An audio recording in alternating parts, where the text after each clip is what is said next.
ஓம் சாய்ராம். நல்லது நினைப்போம், நல்லது நடக்கும். என் தோள் மீது சாய்ந்து கொள், தைரியமாக இரு.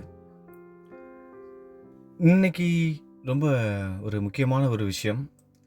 முக்கியமானதுன்னு சொல்கிறத விட உணர்வு பூர்வமான ஒரு விஷயம் தான் இன்றைக்கி நம்ம தெரிஞ்சுக்க போகிறோம். இன்றைக்கி இருக்கிற வாழ்க்கையில் நிறைய பக்தர்களுக்கு, நிறைய சகோதர சகோதரிகளுக்கு இருக்கிற மிகப்பெரிய ஒரு ஒரு பிரச்சனைன்னு சொல்கிறதா, இல்லை என்னன்னு சொல்கிறது இதை, உண்மையான அன்புக்காக ஏங்குற அந்த மனது, அந்த ஜீவன்கள், அந்த ஆத்மாக்கள் உண்மையான அன்புக்கு வெறும் வாய் வார்த்தையாக பழகிற 1000 பேர் நம்மளை சுற்றி இருந்தாலும் அந்த ஆத்மார்த்தமாக நம்மளோட அந்த உணர்வு பூர்வமாக நமக்காகன்னு ஒருத்தங்க இல்லையே, கூட இருக்கிறவங்க கூட நம்மளை புரிஞ்சிக்க மாட்டாங்களே, நம்மளை காயப்படுத்துகிறாங்க. பல நேரங்களில் நம்ம பலருக்கு உதவி செஞ்சுருக்கோம். பொருளாதார ரீதியிலையும் நம்ம உதவி செய்வதோடு மட்டும் இல்லாமல் அவங்களுக்கு துணையாக இருந்திருக்கோம். ஒரு சப்போர்ட் கொடுத்துருக்கோம், அவங்களுக்கு நான் இருக்கிறேன்னு தைரியம் கொடுத்துருக்கோம். பல நேரங்களில் பல விஷயத்துலேருந்து காப்பாற்றி விட்டுருக்கோம். இருந்தாலும் நமக்காக ஒரு சின்ன விஷயம், சாப்பிட்டியான்னு கேட்குறதுக்கோ, நல்லா இருக்கியான்னு கேட்குறதுக்கோ, நம்ம நல்லா இருக்கணும்னு நினைக்கிறதுக்கு கூட யாரும் இல்லை. மாறாக எல்லாரும் நம்மளை பற்றி போட்டி பொறாமை, எப்படிடா இவங்க என்ன செய்வோம் அப்படிங்கிற அந்த ஒரு உலகம். இந்த மாதிரியான ஒரு உலகத்தில் வாழ்ந்துக்கிட்டு உண்மையான அன்புக்காக எங்கும் சகோதர சகோதரிகளுக்கு ஒன்று தான் சொல்லிக்குவேன். உங்களோட சாயி உங்களுக்காக எப்போதுமே இருக்கார். அவர் தோல் மேலே சாய்ந்துக்கோங்க. அவரோட தோள்கள் உங்களுக்காக காத்துக்கிட்டு இருக்கு. அவரோட பேசுங்க, உங்களுக்கு பதில் சொல்லுவார். உங்களுக்கு அந்த உணர்வு கொடுப்பாரு. தாய் தந்தை கொடுக்குற அன்பு அவர் கொடுப்பாரு. குருவாக மட்டும் இல்லாமல் கடவுளாக இருந்து நமக்கு ஆசீர்வதிப்பதோடு மட்டும் இல்லாமல் தாய் தந்தையாக நமக்கு அன்பு செலுத்துகிற ஒரு அவதாரம் ஷீரடி சாய் என்ற அற்புத மகான். அவர் குருவாக கிடச்சிருக்காரு. மிகப்பெரிய பாக்கியசாலி. நீங்கள் அதை நல்லா ஞாபகத்தில் வச்சுக்கோங்க. மிகப்பெரிய பாக்கியசாலி. வெறும் வாய் வார்த்தைக்காக இதை நான் சொல்லலை. கொஞ்சம் யோசிச்சு பாருங்களேன். நினச்ச உடனே அந்த உணர்வு யாருக்கு கிடைக்கும்? நினச்ச உடனே ஒரு கடவுளை உணர்வதற்கான அந்த ஒரு வாய்ப்பு யாருக்கு கிடைக்கும்? அந்த உணர்வு உங்களுக்கு கிடைக்குதா? பாபாவோட தோல் மேல் சாய்கிற அந்த உணர்வு உங்களுக்கு கிடைக்குதா? இதை விட வேற என்ன பாக்கியம் இருக்க முடியும்? இதை விட மிகப்பெரிய அதிர்ஷ்டம் வேற என்ன இருக்க முடியும்? யாருக்கு கிடைக்கும்? நினச்ச நேரத்துக்கு, கூப்பிட்ட நேரத்துக்கு எத்தனையோ பக்தர்கள் இன்னைக்கு வரைக்கும் சாய நினைச்சேன் எனக்கு வந்துட்டார், பதில் சொல்லிட்டார். யாருக்கு கிடைக்கும் இப்படிப்பட்ட ஒரு பாக்கியம்? யார் என்ன எங்க இருக்காங்க, எப்படிப்பட்டவங்க, எதையும் பார்க்கறது கிடையாது. கூப்பிட்டவனே வந்துருவார். அவ்வளவு பக்தர்கள் மேல் அன்பு கொண்ட சாய். பேசிட்டு இருக்கும்போதே ஒரு நல்ல விஷயத்தையும் சொல்லிக்கிறேன். நம்ம காசிக்கு போக போகிறோம். ஆத்மார்த்தமாக நீங்களும் என் கூட சேர்ந்து வாரணாசி வர போகிறீங்க.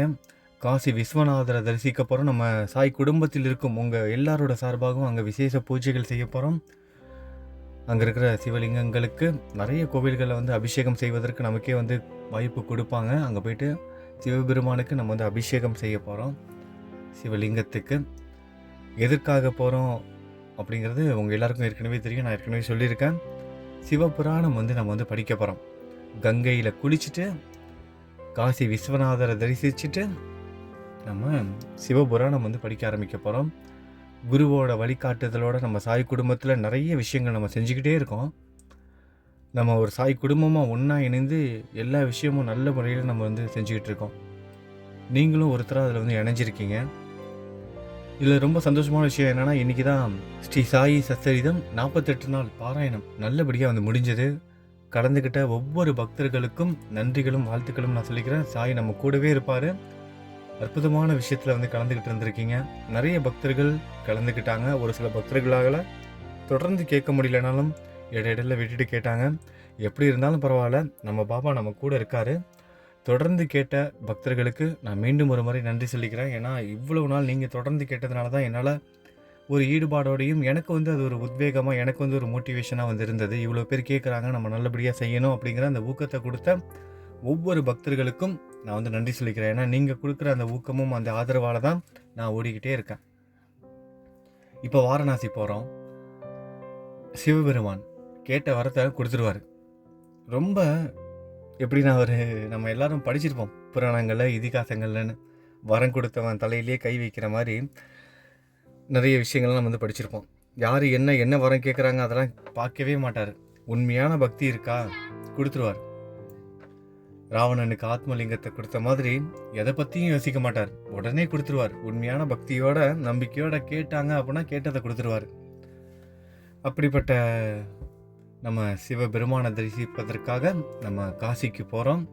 கங்கையில் குளிச்சுட்டு காசி விஸ்வநாதரை தரிசிச்சுட்டு நம்ம கூடவே என்ன கொண்டுட்டு போக போகிறோம், சிவபுராணம் புக்கு கொண்டுட்டு போக போகிறோம். அங்கே வச்சு நம்ம பூஜையெல்லாம் செஞ்சுட்டு சாமி கும்பிட்டுட்டு நம்ம படிக்க ஆரம்பிக்க போகிறோம். அந்த நிகழ்வுலேயே நீங்கள் எல்லோரும் கலந்துக்கோங்க.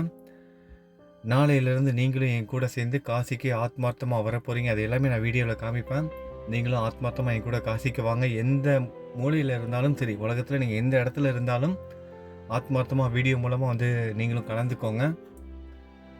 காசிக்கு போயிட்டு வரும்போது கங்கா தீர்த்தம், மிருத்யுஞ்சேஸ்வரர் தீர்த்தம், உடல்நிலை சரியில்லாதவங்களுக்கு காசி காலபைரவர் கயிறு, காசி காலபைரவர் கோயிலுக்கு போயிட்டு அங்கே அந்த முடி கயிறு விற்பாங்க.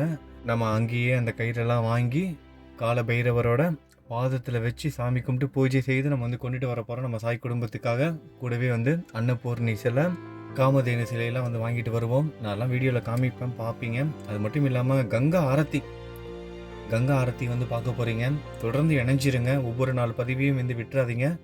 இன்றைக்கி இரவு நான் ஷீரடியில் தான் இருக்க போகிறேன். இன்றைக்கி ஜூன் மாதம் 2ஆம் தேதி உங்கள்கிட்ட நான் பேசிகிட்டு இருக்கேன். ஜூன் 3ஆம் தேதி காலையில் நான் வாரணாசிக்கு கிளம்புறேன். 24 மணி நேரம் பயணம். புதன்கிழமை காலையில் ஒரு 10 மணிக்கு ஷீரடி பக்கத்தில் இருக்கிற கோபர்காவன் அந்த ரயில்வே ஸ்டேஷனில் ட்ரெயின் ஏறணும். 24 மணி நேரம் ட்ரெயினில் பிரயாணம் செய்து வியாழக்கிழமை அன்னைக்கு நம்ம ஷீரடிக்கு போயிடுவோம். ஷீரடினே வருது பாருங்களேன். ஷீரடியிலேருந்து நம்ம வாரணாசிக்கு போயிடுவோம்.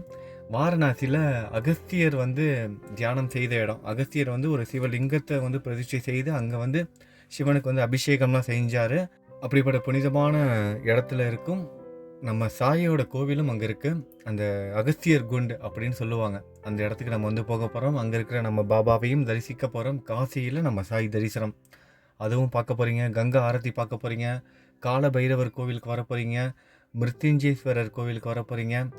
நிறைய கோவில்கள் பார்க்க போகிறீங்க. நிறைய சிவலிங்கங்கள் பார்க்க போகிறீங்க. தொடர்ந்து இணைந்திருங்க. நம்ம சாய் குடும்பத்தில் ஒருத்தராக நம்ம சாய் காட்டும் பாதையில் நம்ம போவோம். நமக்கு முன்னாடி சாய் அங்கே வந்துடுவார். அது நமக்கு நல்லாவே தெரியும். சரி, இப்போ நம்ம சாய் குடும்பத்தில் பிறந்தநாள் கொண்டாடுற சகோதர சகோதரிகளுக்கு பிறந்தநாள் வாழ்த்துக்கள் சொல்லிடலாம். இன்றைக்கி நம்ம சாய் குடும்பத்தை சேர்ந்த ரங்காஸ்ரீ சகோதரிக்கு 22வது பிறந்தநாள். ரங்காஸ்ரீ சகோதரிக்கு நம்ம எல்லாரும் பிறந்தநாள் வாழ்த்துக்கள் சொல்வதோடு மட்டும் இல்லாமல் சகோதரிக்காக நம்ம பிரார்த்தனை செய்துக்கலாம். அவங்களோட எதிர்கால வாழ்க்கைக்காகவும் உடல் ஆரோக்கியத்திற்காகவும் நம்ம எல்லாரும் பிரார்த்தனை செய்துக்கலாம்.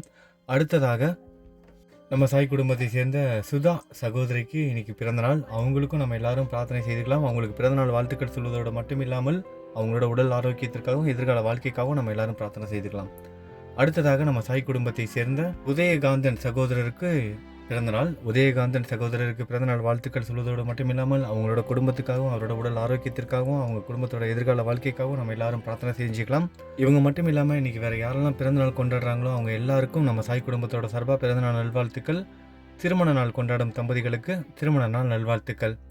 அடுத்த 2 நிமிடங்கள் நான் பேச மாட்டேன். நீங்கள் சாய்கிட்ட பிரார்த்தனை பண்ணிக்கோங்க. நம்ம சாய் குடும்பத்துக்காகவும் பிரார்த்தனை பண்ணிக்கோங்க. உங்களுக்காகவும் பிரார்த்தனை பண்ணிக்கோங்க. இந்த நிமிஷம் நீங்கள் எதுக்காக பிரார்த்தனை பண்ணிட்டீங்க, அந்த பிரார்த்தனை நிச்சயமாக நிறைவேறும். நம்பிக்கையோடு இருங்க.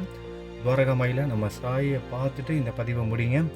நம்ம சாயோட உங்கள் சாயோட தோல் மீது சாய்ந்துக்கோங்க. அவர் பார்த்துக்குவார். தைரியமாக இருங்க. எல்லாமே நல்லதாகவே நடக்கும். நல்லது நினைப்போம், நல்லதே நடக்கும். ஓம் சாய்ராம்.